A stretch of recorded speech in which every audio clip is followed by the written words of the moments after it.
السلام عليكم ورحمة الله وبركاته. إن الحمد لله نحمده ونستعينه ونستغفره ونعوذ بالله من شرور أنفسنا ومن سيئات أعمالنا. من يهده الله فلا مضل له ومن يضلل فلا هادي له. أشهد أن لا إله إلا الله وأشهد أن محمدا عبده ورسوله.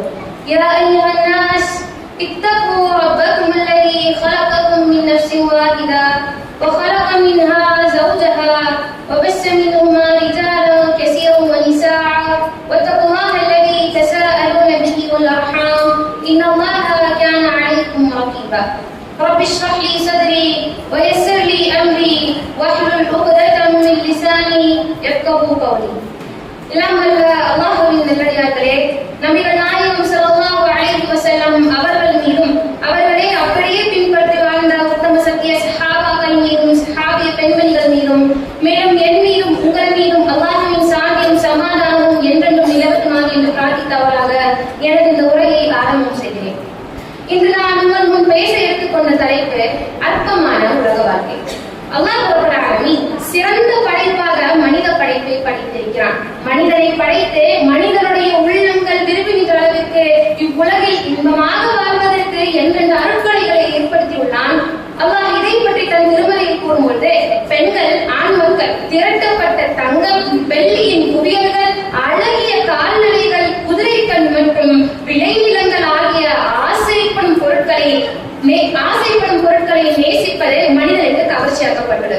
இவை அனைத்தும் இவ்வளவு வாழ்க்கையின் வசதிகளாக இருக்கிறது. அல்லாஹ்விடம் இதை விட அழகிய இருப்பிடம் உள்ளது. இன்னும் அல்லாஹ் இந்த உலக வாழ்க்கை பற்றி கூறும்பொழுது, இந்த உலக வாழ்க்கை எப்படிப்பட்டது என்று தெரியுமா? வீணும் விளையாட்டும் கவர்ச்சியும் உள்ளங்களிடையே பெருமை அளித்தலும் மக்கள் செல்வத்தையும் பொருட்செல்வத்தையும் அதிகமாக்கிக் கொள்வதுதான் இந்த உலக வாழ்க்கை. இந்த உலக வாழ்க்கையில் எந்த சுகமும் இருந்து அதை நீங்கள் அனுபவித்தாலும் இந்த உலக வாழ்க்கை நிரந்தரம் அல்லாத வாழ்க்கை என்று நீங்கள் நினைத்துக் கொள்ளுங்கள். அல்லாஹ்வின் நல்லடியார்களே, இந்த உலகத்தில் இருக்கும் மனிதர்கள் எப்படி இருக்கிறார்கள்? இன்றைய காலகட்டத்தில் நாம் பார்த்து வருகின்ற மனிதர்கள் எப்படி இருக்கிறார்கள்? நேற்றைய தினம் பார்த்தவர்கள் இன்றைய தினம் பார்க்க முடியாது. காலையில் இருப்பவர்கள் மாலையில் இருப்பதில்லை. இப்படிப்பட்ட இந்த வயது வித்தியாசமின்றி மரணம் என்ற விஷயம் மனிதர்களிடையே தற்காலிகமாகிவிடுகிறது. அல்லாஹ்வின் நல்லடியார்களே, சிந்தித்து பாருங்கள். இவ்வுலக வாழ்க்கைக்காக நீங்கள் எவ்வளவு பாடுபடுகிறீர்கள். நீங்கள் வாழும் வீட்டிற்காக, உடுத்தும் உடைக்காக, உங்களுடைய பெருமைக்காக இரவும் பகலும் உழைக்கிறீர்கள். இப்படிப்பட்ட இந்த நிரந்தரம் அல்லாத உலக வாழ்க்கைக்கு நீங்கள் இவ்வளவு பாடுபடுகிறீர்களே, நாளை நம் அனைவரும் சந்திக்க இருக்கக்கூடிய அந்த என்றென்றும் நிரந்தரமான மறுமை வாழ்க்கைக்கு நீங்கள் என்ன தயார் செய்து வைத்திருக்கிறீர்கள்? நபி ஸல்லல்லாஹு அலைஹி வஸல்லம் அவர்கள் நமக்கு எச்சரிக்கை செய்கிறார்கள். இவ்வுலகத்தில் உள்ள இன்பங்களை மனிதன் விரும்பினாலும் இவ்வுலக வாழ்க்கை தான் நிரந்தரமான வாழ்க்கை, இவ்வுலக வாழ்க்கை தான் நிம்மதியான வாழ்க்கை என்று நினைத்து விடக்கூடாது.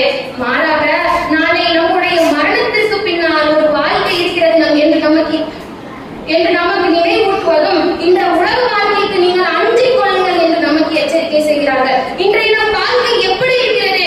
இந்த உலகத்திற்காக நாம் சம்பாதித்தை பற்றி யோசிக்கின்றோமே தவிர நம் சம்பாதித்தை பற்றி யோசிக்கின்றோமே தவிர நாம் ஒவ்வொரு நாளும் ஒவ்வொரு வினாடி முன்னோக்கி செல்கின்ற, நமக்கு வரவிருக்கின்ற எந்த நேரம் வரும் என்று தெரியாத மரணத்தை பற்றியோ, அந்த மரணம் நமக்கு வந்துவிட்டால் இந்த உலக வாழ்க்கையில் நமக்கு இருக்கும் தொடர்பு அறுந்து விடுமோ என்று யோசிப்பது.